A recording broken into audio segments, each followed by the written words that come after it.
Yep. I guess we are live. Hi, folks. I'm laughing at myself because this is our 16th spar session, Tommy and myself, and we're still standing. So, yeah, One of us is, anyway. fair enough. That being said, we began this by Tommy claims that you don't have to be born confident to be a public speaker. And I'm saying I don't see how the two things work together. In terms of being an introvert, being shy, now I got to be confident to also speak publicly. He says it's a learning process. So what we've done deliberately on these podcasts, neither of us, at least I haven't done it extensively, if at all, before working with Tommy, or actually he's working with me, that we're doing a learning curve on this. So excuse me, Tommy, don't interrupt. I'm trying to make a point here. Yeah, it's okay. Next week, the show's going to be called Hilcken Wesley. And we are learning this still. And so we are sharing our mistakes with you as we share our growth with you. He claims, and I kind of, all right, fine. I can understand learning podcasting better, using it as a tool more efficiently, but I still make mistakes. And that's part of the processing also. And I suspect Tommy will argue that same point in terms of public speaking, and we'll see where that goes. So for those that sign on early, we do what I call our background work. And be it signing on for the live stream or for the replay, it's okay. Get an insider scoop on this. A little bit of a commercial break. You can sign on through LinkedIn, Facebook, and YouTube.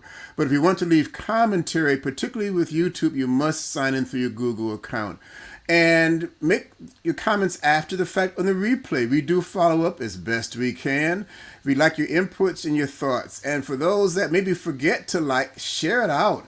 And let's get some other comments going here and a learning curve, because I need all the help I can, because Tommy, like I said, he is an elusive, slick kind of guy, so I have to work hard to pin him down. Anyway, first of the year, and I like calendar events as a focus point, so I thought we'd talk about, my counterpoint is what I believe is if I'm not born with confidence, it's an issue. And it hit me, phobias for public speaking.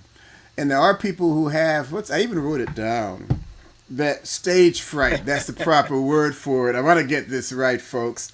And it says, I looked at the definition. It's called glossophobia. Oh, geez. Now he's going to get fancy on me on terminology here. See, I told you the guy says, people think he's an expert in what he does. I do need your help.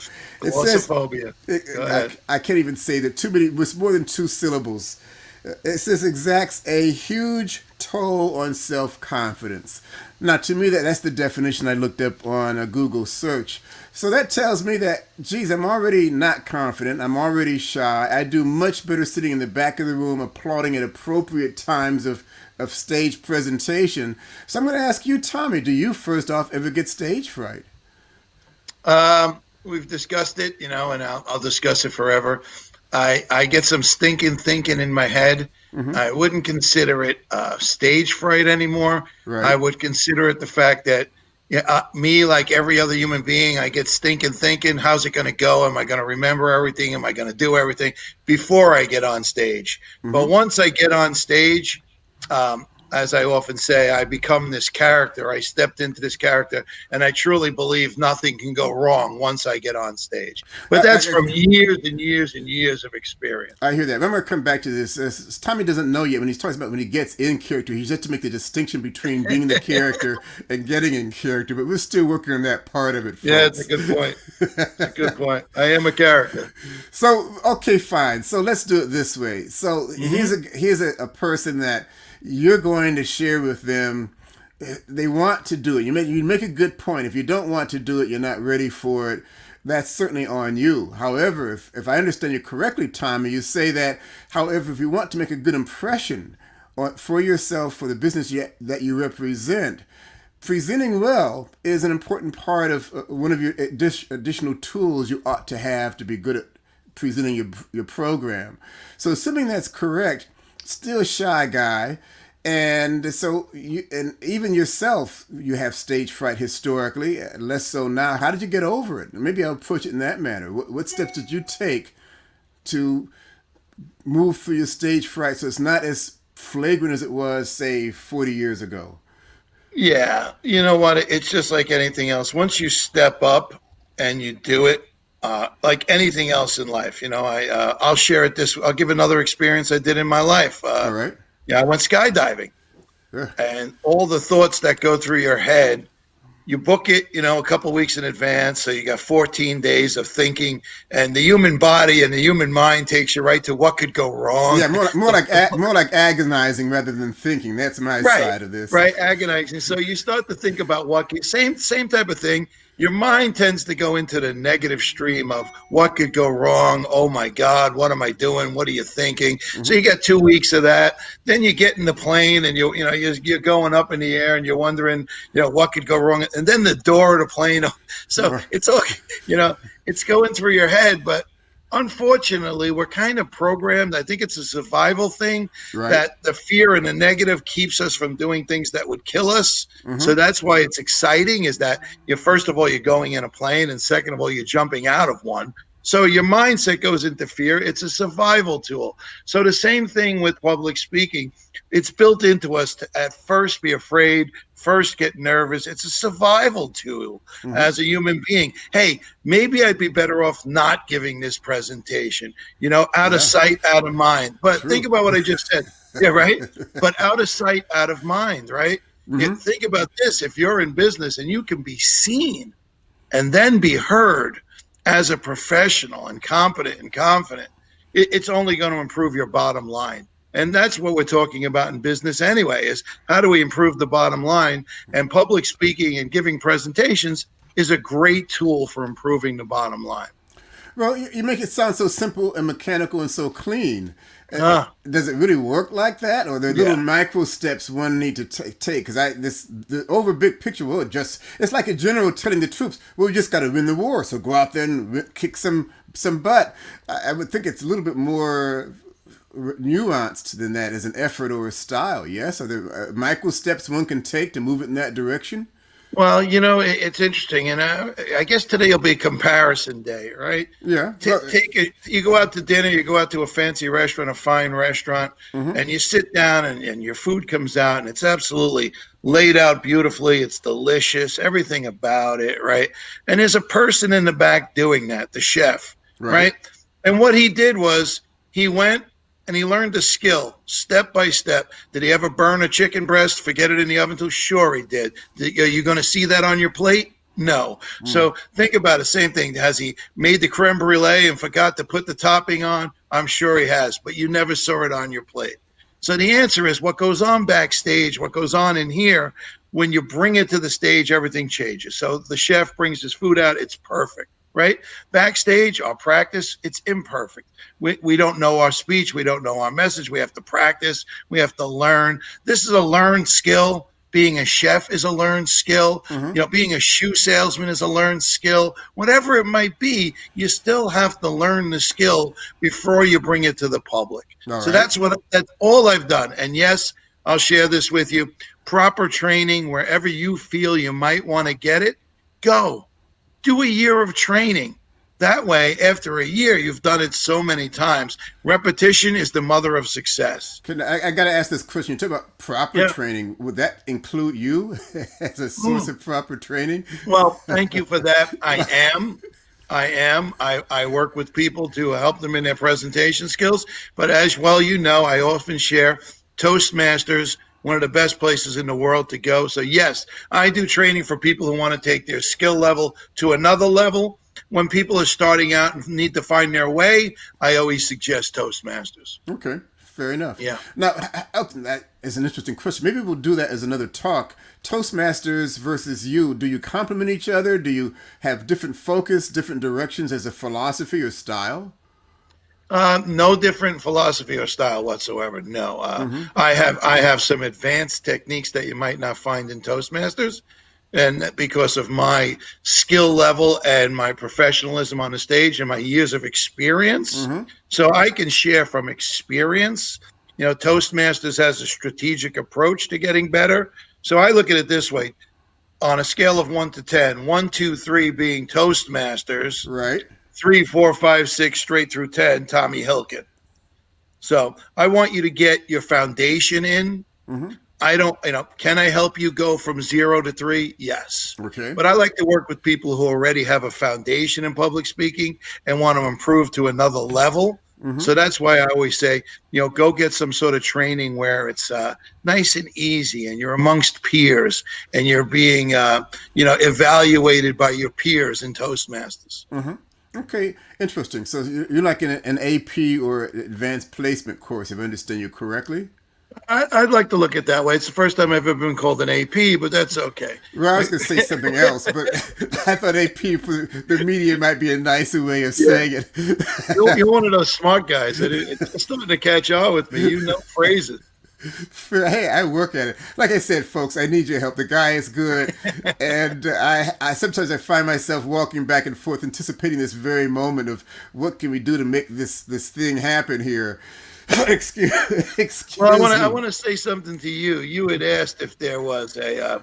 The reason I was talking about the chef, and excuse me for bringing it back up, but that's okay. We all create a recipe for success. So you don't think about it, but when the plate comes out, it has to be a success. It has to be, right? Their reputation, their bottom line depends on it. So you're asking, is there a recipe for success? Are there steps you can take to become better? Yes, there's a recipe. There certainly is. Right. That you can step up and follow guidelines and just keep repeating them.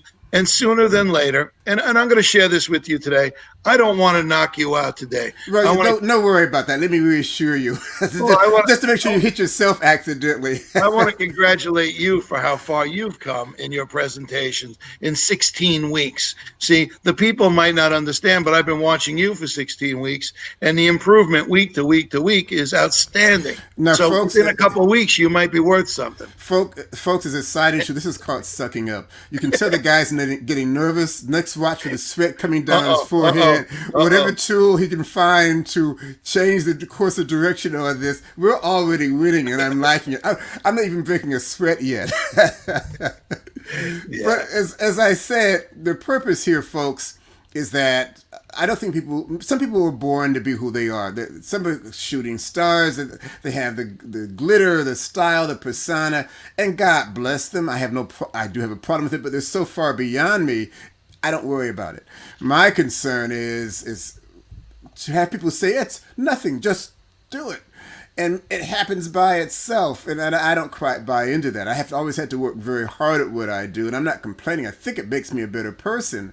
And certainly when I get to the point that a guy like Tommy, who's noted in his industry to be good at what he does, starts sucking up to me, it says, hey, I must be pretty good at what I do. But okay, but to be polite, Tommy, politically correct, thank you, Tommy, for that compliment. I do appreciate it. It's early in the new year. I'm throwing you a bone. Fair enough.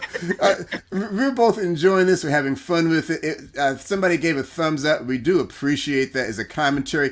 By the way, a thought just hit me that if you want to be noted yourself, now Tommy and I have a difference on this public speaking thing, share a comment. As far as I'm concerned, it's a virtual public speaking, and although it's the written word and not the verbal word, it's still interaction. You get some notoriety, you get some publicity, we gain some insight, hopefully. And let me say this, if you disagree with what we're saying, either of us, even more meaningful, because I think each of us want to learn more of where we are and where we want to be. And I think Tommy and I do share that commonality. Excuse me, I gotta take a sip on that, because anytime you get seemingly agreement, it upsets my stomach. So I got to settle with Alka-Seltzer and water to settle my stomach down. So we'll get through this. It'll be okay. Fair enough. So the point here is that I do believe that it's not quite as simple. One of the things early in our talks, Tommy had said that if you have challenges with feeling confident, just get over it. And I shared with him that the last time I heard that was the last bad relationship I had in high school. Yeah. That must be a softer way of being told how to cope with life. So assuming it works, and seemingly it does to some degree, my purpose here is to express on behalf of the people I represent the sense that no, it's not natural. I don't just get over things. I have to kind of work into it. That having said, on my part, would you like to take this home for us, Tommy, in terms of something to start off the new year, new concepts, new promises? What should somebody do who wants to be a confident public speaker? Well, I would suggest is, the different ways is first to start working on your nonverbal skills is how you stand, how you look at an audience. I did many an imaginary presentation to imaginary audiences. Mm-hmm. Now, you might think I'm crazy, but the idea is to get up and start to practice like you're in a room and you're going to give your presentation. Even if you don't have one, don't even put a presentation together. Start to present yourself. How would you stand? How would you look? How would you go about looking at an audience? Would you smile? Would you use thumbs up? Would you use an okay symbol? Would you give the audience a rah, let's go kind of a thing? All these things that we can do physically without even opening our mouth. You get noticed the minute you start to walk on stage. So, the idea is to get confident inside you. But I'm going to wrap it up with this because I think we have something that the people might like. You said something along the way, but is a writer actually a public speaker? Mm-hmm. Like you said, people putting their words in. So think about it. A writer is thinking these thoughts, and instead of them coming out through his mouth, they're going from here to the typewriter to a book that someone's reading and translating. So in reality, is that author relaying his words to another person through public speaking? It's an interesting concept. You made me think about that, right? Well, let me instant replay. I made him think. I feel accomplished, and it's just the first of the year already. Yeah, I am pleased. Okay. And we may resolve that. I do firmly believe that any form of communication, right, it's different. So certainly, if you're not getting live interaction on the stage, it's not the same thing as writing it and sharing it. But we can go on and on, but that's another whole story before we go too much over time. Good. But I'm glad you brought it up, Tommy, and certainly something I'd like to pursue because it helps with certainly with the new year, new concept. Virtual media is not going to go away, and we might want to delve into that as a tool of public speaking or not. If you have any thoughts on that, folks, please share it with us. Remember to click the button on the right hand side, the like button, in terms of letting us know that you want to be a part of this so you can get further notification. Again, Happy New Year, folks. Thanks for joining on, and thank you for your comments.